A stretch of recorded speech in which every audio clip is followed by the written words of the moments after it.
we must never forget that the mind has many levels. Thus, the in-depth study of all of our psychological values signifies, in fact, the knowledge of ourselves.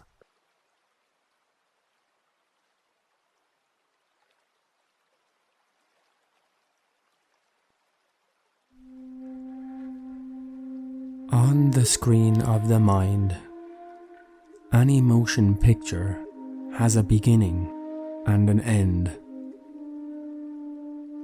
Thus, when the parade of forms, desires, passions, ambitions, memories, etc. ends, then the mind becomes quiet, and in a profound silence, it remains empty of all kinds of thoughts.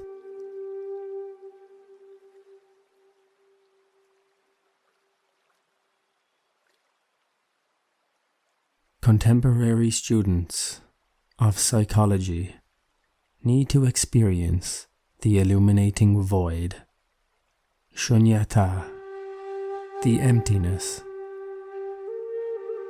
The eruption of the void within our own mind allows us to experience, feel, and undergo an element that transforms us.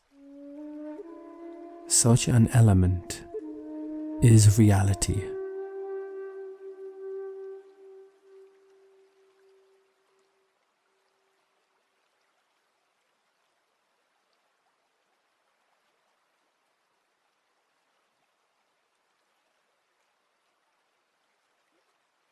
Let us distinguish between a mind that is quiet and the mind that has been violently quieted.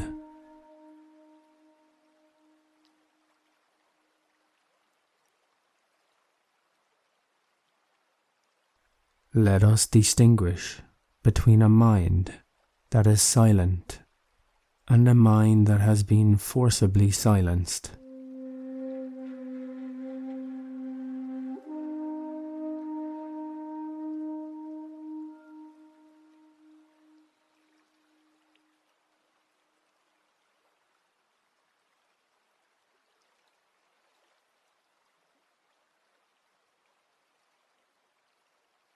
We must comprehend, under the light of logical deduction, that when the mind is violently quieted, deep down and in other levels it is not quiet. There, the mind struggles to become free from those shackles. Yes, from the analytical point of view, we have to comprehend that when the mind is forcibly silenced, deep down it is not silent. Instead, it is screaming with a terrible desperation.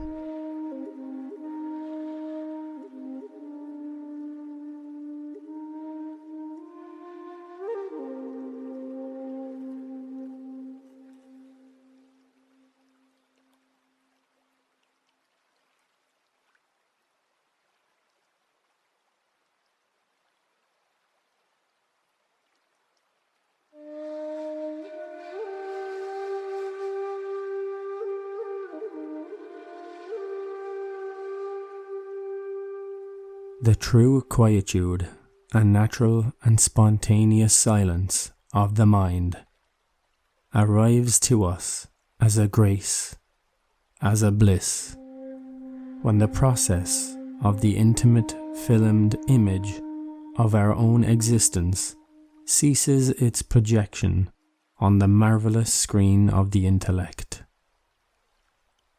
Thus, only when the mind is naturally and spontaneously quiet, only when the mind is in a delectable silence, does the eruption of the illuminating void occur.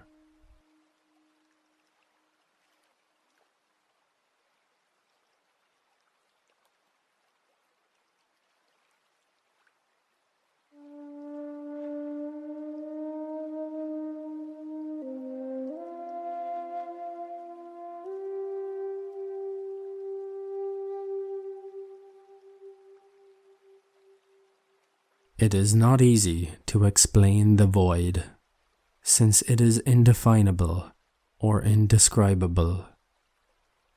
Thus, any concept that we may utter about it will fail on the principal point.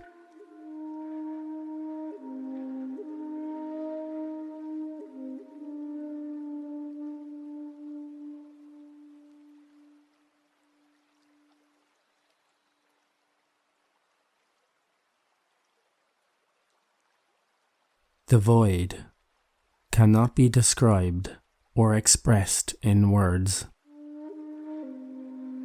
due to the fact that human language has been created mainly to designate the existence of objects, thoughts, and feelings.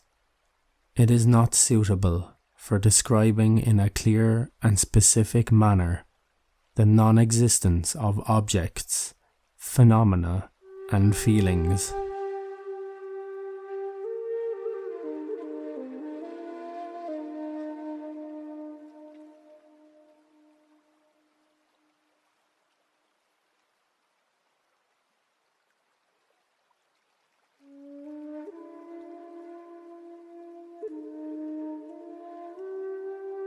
Therefore, any attempt to debate about the void within the confines of a language limited by the forms of existence is indeed, and beyond any doubt, a foolish and absolutely incorrect enterprise.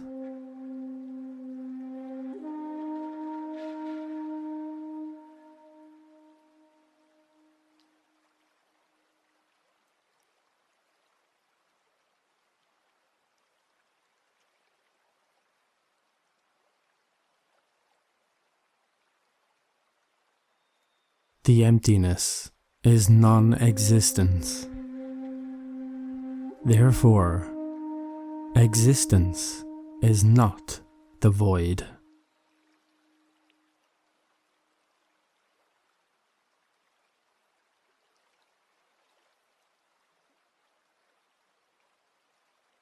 The form is emptiness, and the emptiness is form. It is due to emptiness that things exist.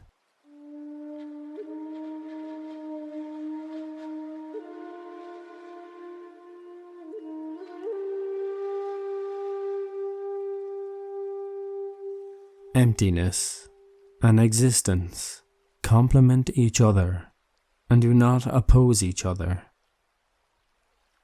Emptiness and existence merge and embrace each other.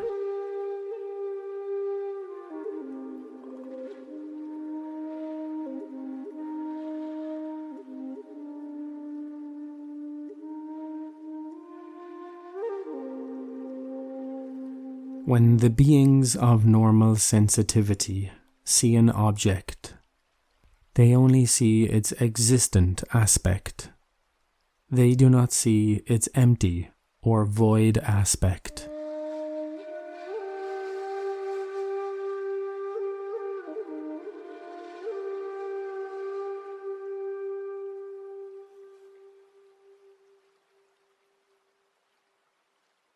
Every enlightened being can simultaneously see the existent and void aspect of anything.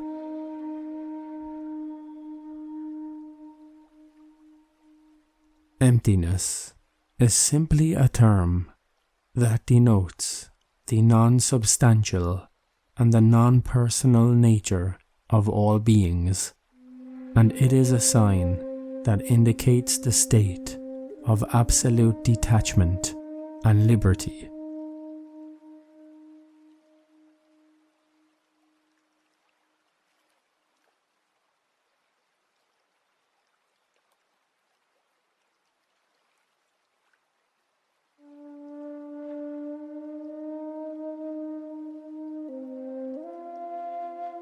Teachers of schools, colleges, and universities must perform an in-depth study of our revolutionary psychology and therefore teach their students the path that leads to the experience of reality.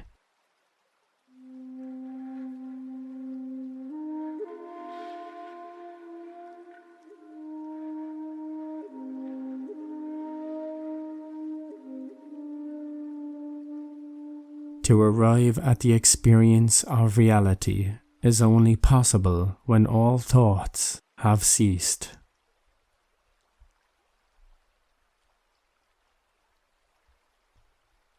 The eruption of the void allows us to experience the bright light of pure reality.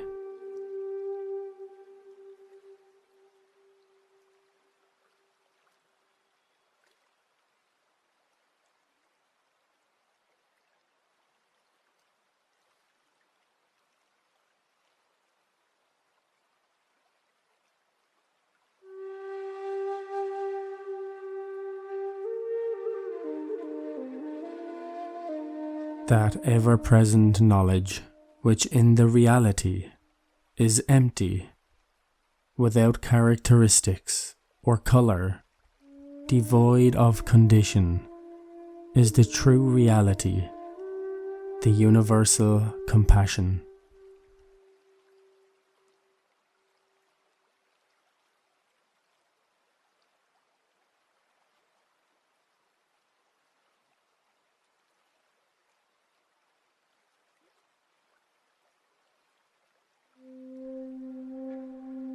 Your intelligence, whose true nature is the void, which must not be seen as a void of nothingness, but as that very intelligence without shackles, brilliant, universal, and happy, is cognizance, the Buddha universally wise.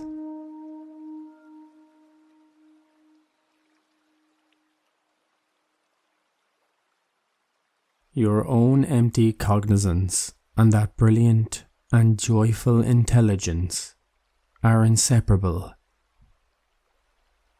Their union forms the Dharmakaya, the state of perfect illumination.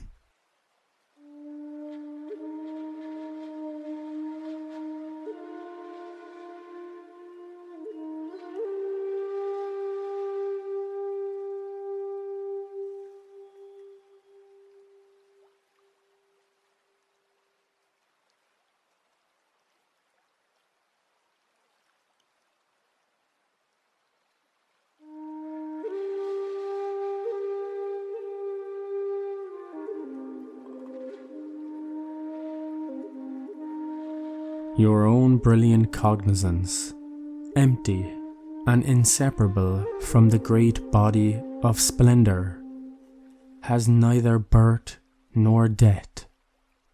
It is the immutable light, the Amitabha Buddha.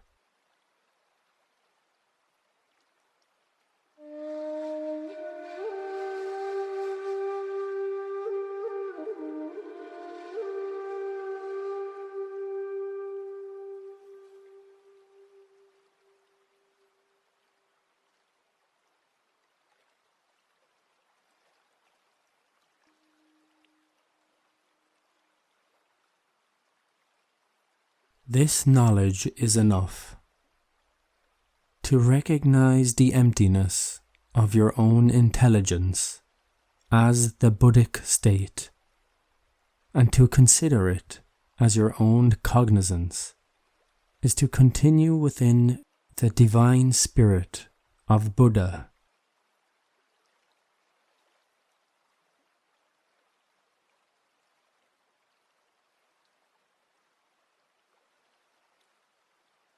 Consequently, keep your intellect from becoming distracted during meditation, and even forget that you are in meditation. Yes, do not think that you are meditating,